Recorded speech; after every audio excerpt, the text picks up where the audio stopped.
Didi. I was thinking about why it's a little difficult for me to speak about Didi.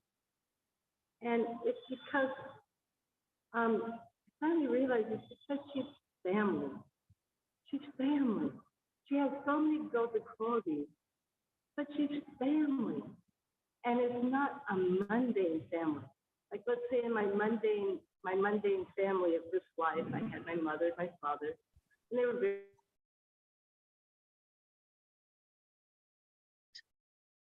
I cannot hear now. I think connection is not very strong. Please check the connection.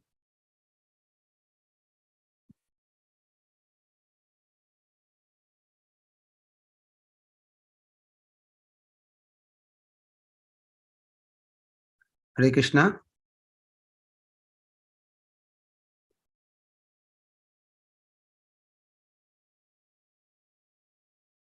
Hare Krishna.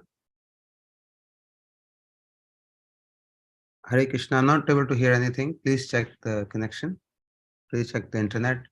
I think internet looks weak. And we have lost the connection with Srimati Vrindavan Vilasini Didi. I hope she comes back quickly.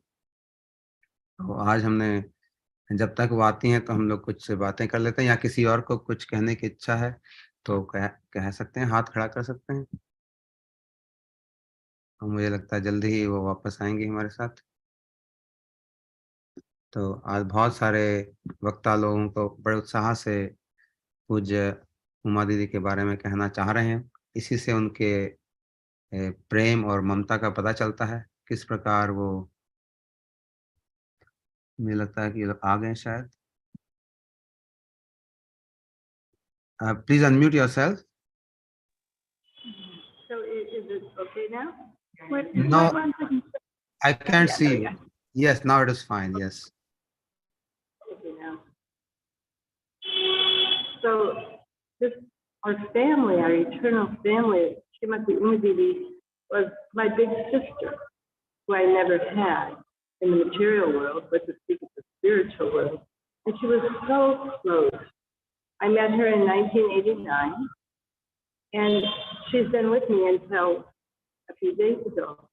Then when I was thinking about it, like today, I was thinking, but I don't feel really separated from Didi now.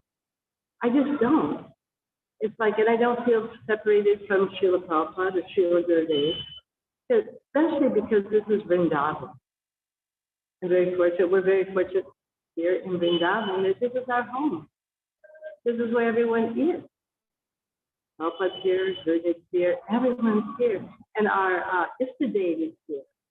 Sacchinandan Gaur is here next door. Radha and Krishna are here. But the difference is that I don't have the qualification to see them anymore. When they were here, manifested in the material world, then they had given me that fortune of being able to see them with my mundane eyes. But now that they've entered into another dimension, I don't have that qualification anymore. But I feel them so close. I feel Uma Didi so close. It's hard to describe this kind of position that, at least myself, I'm in, because I'm not a very advanced devotee. But yet, I've been given some mercy by Srila Prabhupada and Srila Gurudev. Here I am in Vrindavan. Here, and it's so close but so far. The same with Uma Didi, so close but so far. You know, but that eagerness, because of having met her in this particular life, it makes you want to be there and be able to be with her where she is now, with Srila Vaman Maharaj, Srila Gurudev, Srila Prabhupada, with Radha and Krishna. I don't really have the ID card to say she's definitely there, but at least she's a lot closer than I am. Let's put it that way. You know? So who am I to say how qualified someone actually is? So, but I know that she was completely one-pointed in her direct direction in Bhakti. She did not go this way or that way. She never, ever swerved from the line of Srila Bhaktisiddhanta Saraswati Thakur, Bhaktivinoda Thakur, Rupa Goswami, Swarup Damodar, Mahaprabhu, Radha and Krishna. Never, never. She was not one. Many devotees sometimes they're doing this, doing that, but she was one-pointed. She was so one-pointed. And I can understand this because before I met Srila Gurudev personally, I also, when devotees ask me, what about going to do Srila Narayana? I said, I don't need anyone, I have Prabhupada. I don't need anyone but Prabhupada, I have Prabhupada. So I know what that feeling is like. And so, Srimati Didi, when Srila Bhakti Bhakti Goswami Maharaj appeared for us as a Shiksha Guru and a support and a help in our Bhakti, she was fixed like that. And then later, when she realized that it's all right, he's of the same caliber, he's one of our intimate friends, then she went to see him, and she was very open to the devotees going to see Bhakti Bhakti. And I can understand that because once I met Srila Gurudev, then I understood all the devotees who had gone to Bhakti Sridhar Goswami Maharaj, all the devotees who were coming to Gurudev, that it doesn't mean that we're not one-pointed in our Bhakti and one-pointed in our Nishta, the true Guru. Because I only felt like Srila Umadidi, Srimati Umadidi, helped me in my service to Srila Prabhupada. She would only encourage me in my service to Srila Prabhupada. And in fact, it was kind of embarrassing because in one sense, according to external etiquette, I was in one sense senior to her, because Prabhupada is senior to Srila Bhaktivedanta Brahma Narayana Goswami. But I knew in my heart that there was no way I was senior to her. That this is some kind of external etiquette that we do follow. And she was so fixed in following the proper etiquette that she insisted on these things.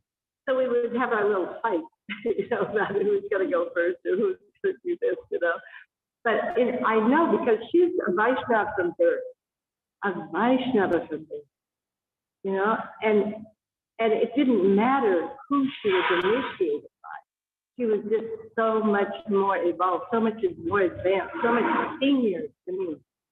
It's an internal seniority that she had.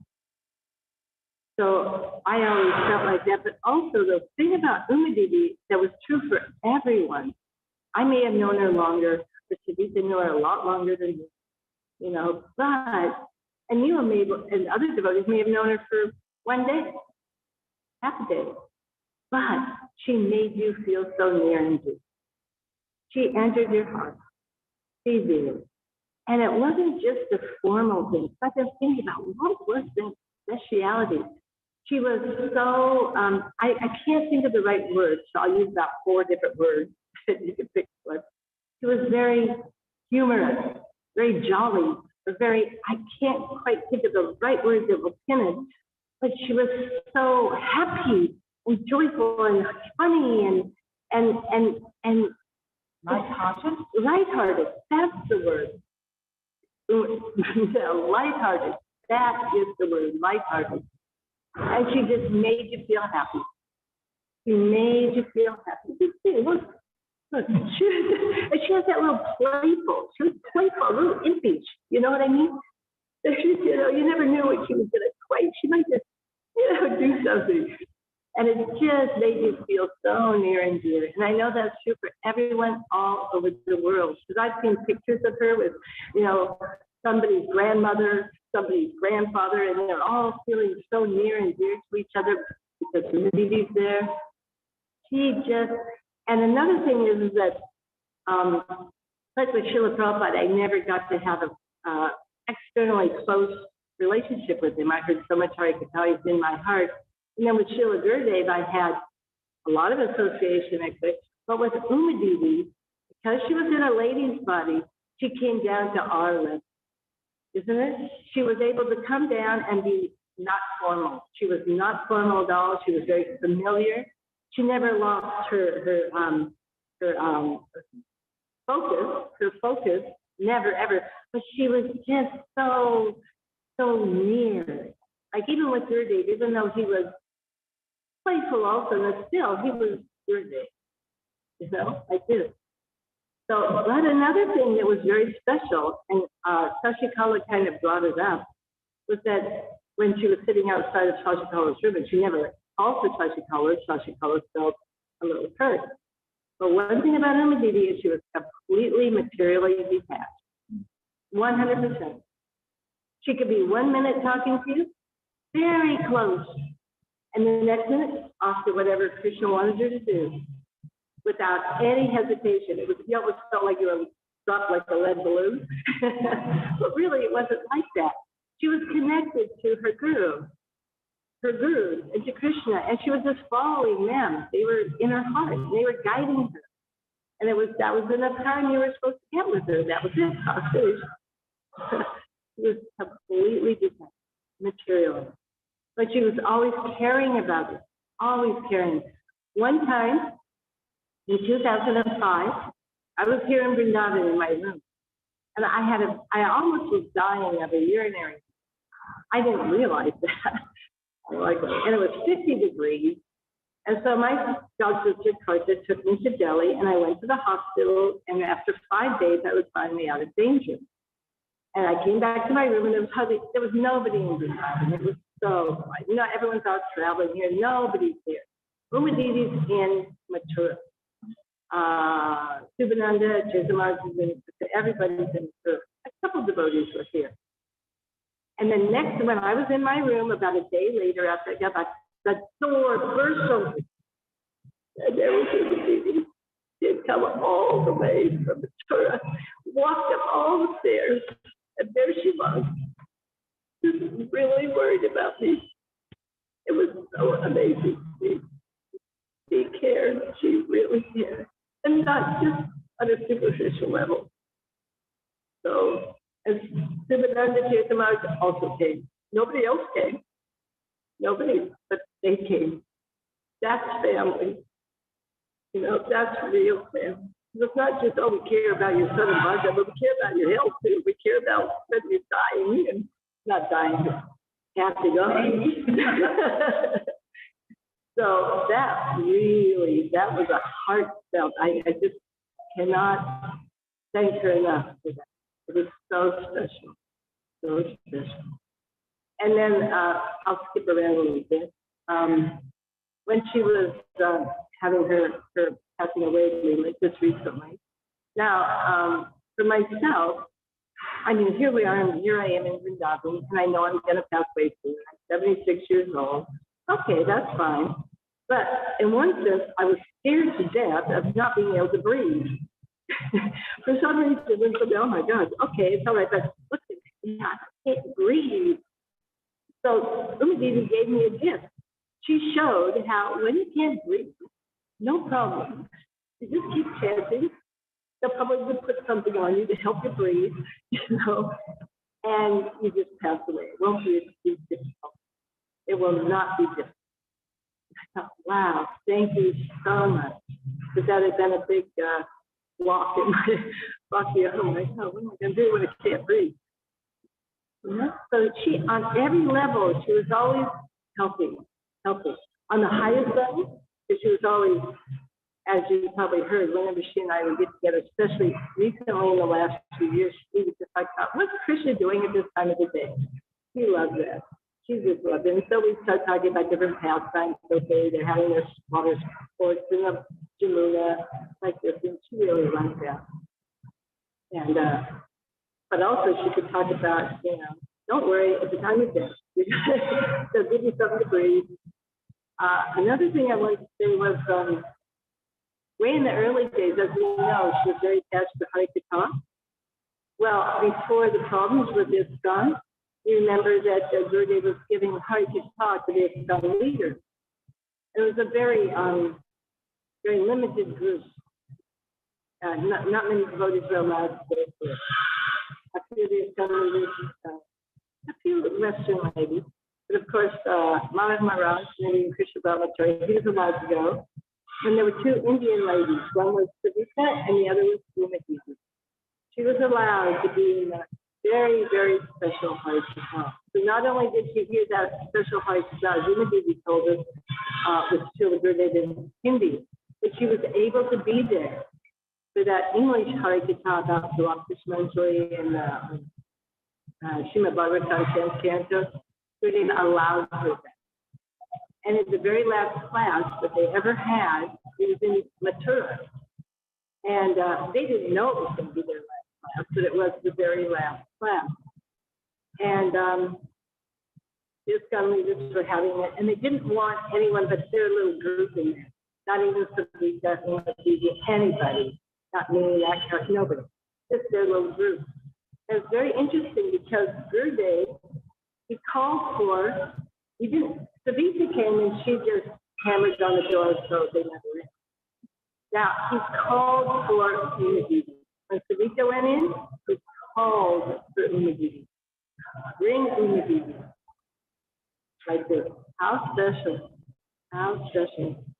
She was so near and dear to him. She had, as we know, she was just focused on hearing his Hari Katha. And as we know, the best way to please Sri Guru is to hear his Hari Katha, and to take it into our heart and to try and live it as much as we can and give it to others as much as we can. She had so many jewels, and she wanted to share those jewels with whoever she could. And in Mathura, it was very interesting. There was some period, I lived in Mathura as a monk from 1996 to 2002. She hadn't started to travel yet. And there was a lot of high Hari Katha going on by different devotees in the mosque. So she would say, oh, well, I've opened my shop, but there aren't very many customers because everyone was going to be high Hari Katha. But she was so humble. She wasn't into just speaking high Hari Katha to get devotees to come and be part of her group. It was never, ever like that. She wanted to make sure we had the basics down. And myself, I had tried some of the other high Hari Katha episodes. And finally, I realized, and Gurudev helped me, I ended up just being with Srimati. It was just her and me. And we would just speak the basics. Mostly it was from Srila Bhakti Thakur's questions and answers. From his, I forget what the name of Upandeshamrita of Bhakti Saraswati. And we would just go deep into it. And I'm very grateful. Because if we try and jump too high, and she knew that, we would just fall. She never, ever did. She was not one to try and jump. She didn't read all these glossy literature. She heard from her Gurudev. This is what she did. She didn't read a lot. She heard from the top source. And by doing that, she knew Srimad Bhagavatam. She knew Chaitanya Charitamrita. She knew Bhagavad Gita. She knew, might say, Krishna Bhavanamrita, Govinda Leelamrita. She knew everything by the mercy of Sri Guru. Because as we know, the quote from the Padma Purana, if you surrender to Guru and Krishna, to serve them, if you give your faith to them, all the imports of the Vedas will be given to you automatically. She was like that. She's a living example of that. She just surrendered to Sri Guru and Krishna, and everything came to her. And she was willing to, if there was something like we heard about how at first we said we shouldn't go outside our line, and so she changed. Also, there was a time. Still our line. Huh? Still our line. It's still our line, right. So, also there was a time when she was going around the world preaching that Westerners will have to be born in India to get Bhav. And some devotees, Westerners, were having a bit of difficulty with it. And there was one time during Kartik, I can't remember what year, but she was hearing all the sannyasis of the stage were arguing about her with this, about this point. Do you remember that? It was and she was, because she had heard it from Bhakti Vrindavan Goswami. He had heard it and heard it. So she was really, she just wouldn't budge. But then finally, he asked me after she came back from a few tours, she said, so-and-so devotees aren't coming to hear from you, especially senior devotees. Because these devotees had told me why they were. So I didn't have an argument with her. We were just talking about this concept that the Westerners will have to be born in India to be able to get along. And we had a very, very nice conversation. She was not arguing or anything like that. And I was just kind of expressing to her how Srila Prabhupada had trained her. That there's no material impediment. I mean, probably most of us will have to be born. But that doesn't mean we all Westerners will have to be born in India. Plus, the Guru says different things at different times according to the situation. Because Srila Prabhupada sometimes actually indicated that also. I've heard, but then at other times, he said other things. So she very, very happily accepted that, and she stopped saying that as she was preaching around the world. So what humility, what humility, and really wanting to inspire the devotees. She was very upset, actually, that some of these devotees had stopped coming to the Hare Krishna, because she really had a very special relationship with these people, and all of a sudden they weren't coming. So she was very concerned what the problem was. So then she was able to reconcile it all and able to go on and give her Hare Krishna in such a way that all the devotees would be attracted. That takes a lot of humility. It really does. So she was like that. She didn't care about her own pratishtha. She only cared about serving Sri Guru and Krishna and pleasing them with her words, her activities, her thoughts, her moods, everything. So it's getting late now, so I will stop there. I just feel like Didi is right there in the heart for all of this, not just me. And thank you for allowing me to speak a few words.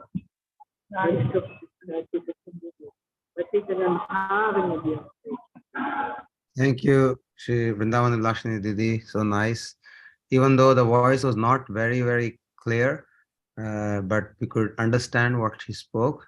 And she spoke some very important points about Madhuri, especially when she said that she was very jolly, humorous, happy, and light-hearted.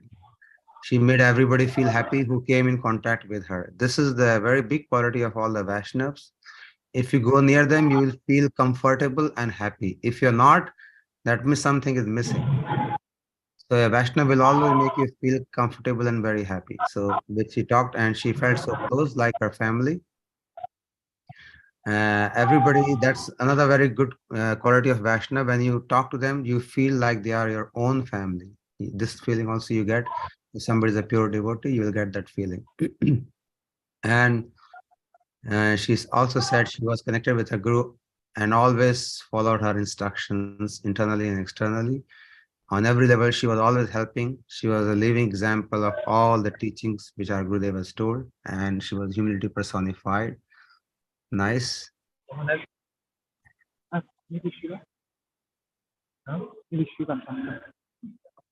Krishna, Prabhuji. Hari Bol. And the pranam.